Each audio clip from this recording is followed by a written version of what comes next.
Hello students, how are you? In the previous video, we have studied economic system, its types, economic planning and goals of 5-year plan. Now today, we are going to study the same chapter, but the topic is agricultural problems and reforms in 1950 to 90.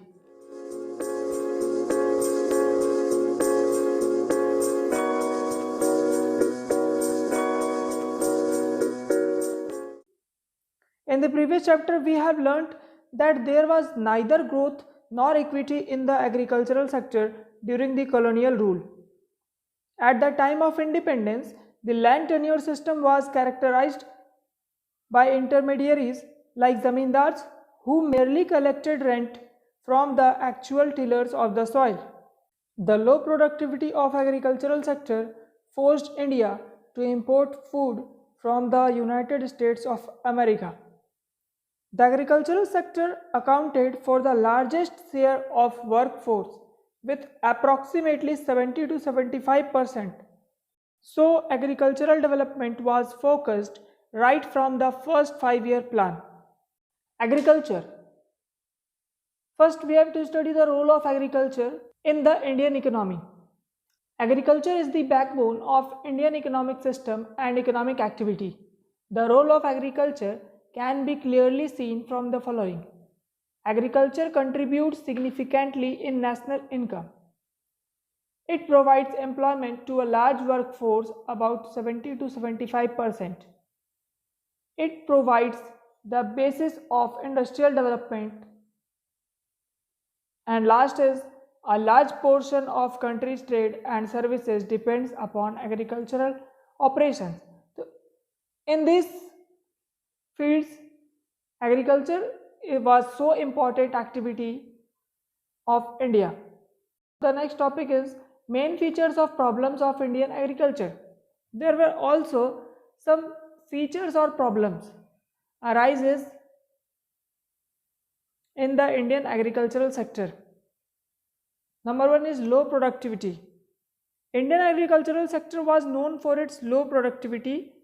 Lack of knowledge was responsible for stagnation of this sector.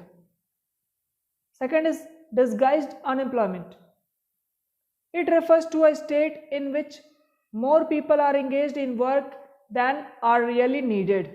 There was very high incidence of disguised unemployment in the sector during 1950 to 1990. Dependence on rainfall. Due to poor agricultural techniques, farmers depended largely on rainfall. There was minimum growth of this sector in the year that receives the least rainfall. And fourth is subsistence farming. Objective of farmers is to secure subsistence for his family, not to earn profit. It is the practice of growing crops only for one's own use without any surplus for trade. There was also very high incidence of subsistence farming. And the fifth one is backward technology. There were many obsolete technologies and harvesting machines. Harvesting was generally done manually and was very tedious. And sixth point is landlord-tenant conflict. It is common between landlord and tenants. Farmers were often a part of a critical contract that bound them to their landlords. Landlords used to extract huge amount of interest from farmers and deprived them of their necessities. So these are the basic problems of Indian agriculture. Now our next topic is reforms in Indian agriculture. There were two measures to promote growth in agricultural sector, that are land reforms and green revolution. First, we are go through land reform. What is land reform? Land reform refers to a change in the ownership of land holdings. Land reform measures have been introduced by various underdeveloped and developing countries for attaining a rational land distribution pattern and viable farming structure. There was a great need for land reform in a country like India, where majority of its population still depends on agriculture. Land reform were needed to achieve the objective of equity in agriculture also. Now, what are the measures of land reforms in India? There are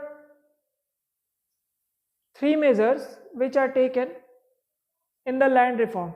Number one, abolition of intermediaries, tenancy reforms, and reorganization of agriculture. Abolition of intermediaries. As stated in the last chapter, zamindari system was based on exploitation. It gave extreme power to the zamindars to exploit peasants in a variety of ways. The first land reform measure introduced in post-independence period pertained to the abolition of zamindari.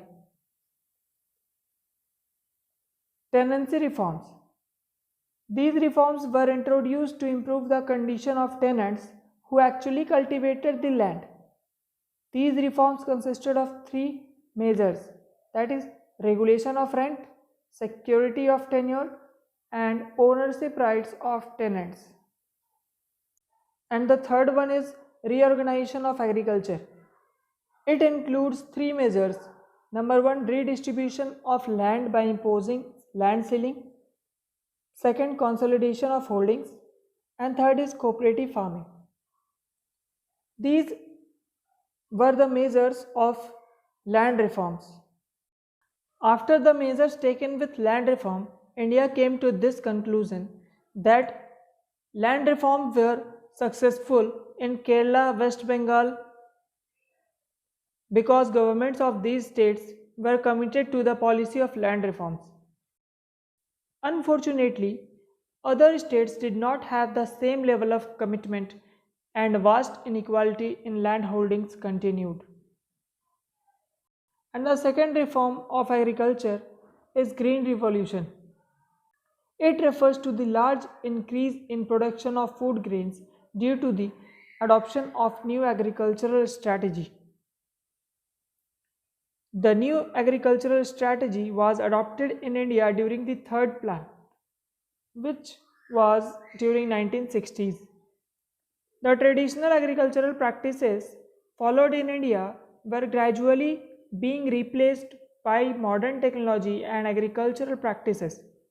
The aim of this strategy was to raise agricultural production and productivity in selected regions of the country through the introduction of modern inputs like fertilizers, credit, marketing facilities, etc. Now we discuss the achievements of Green Revolution. Number one is rise in production and productivity. Second, increase in income. Third, rise in commercial farming. Fourth, impact on social revolution, use of new technology, HYV seeds, fertilizers, etc. Fifth is increase in employment. And number sixth, substantial rise in average. So these are the achievements of Green Revolution. In this way, a new technology was gradually adopted in Indian agriculture. This new strategy is also popularly known as modern agricultural technology. There are also some failures of Green Revolution which are as follows. Number one, restricted to limited crops and areas such as two crops, wheat and rice growing states like Punjab, Haryana, Uttar Pradesh and Andhra Pradesh. Second is partial removal of poverty. And third is neglected land reforms. Number fourth, increase in income disparity between small and big farmers. So in the last of this topic, we came to this conclusion that Indian economy inherited stagnant and backward agricultural sector from the British rule. So immediately after the independence, Indian government undertook various measures to improve the condition of agriculture. The land reform measures and green revolution were the greatest achievements of the Indian government in enhancing the agricultural production and productivity. Between 1950 and 1990, there had been substantial increase in the agricultural productivity. As a result, India became self-sufficient in food production. Land reforms resulted in abolition of zamindari system, and around 65% of the country's population continued to be employed in agriculture. Even till 1990, agricultural output could have been grown with much less people working in the sector. So that's all for today, students. Have a nice day. Thank you.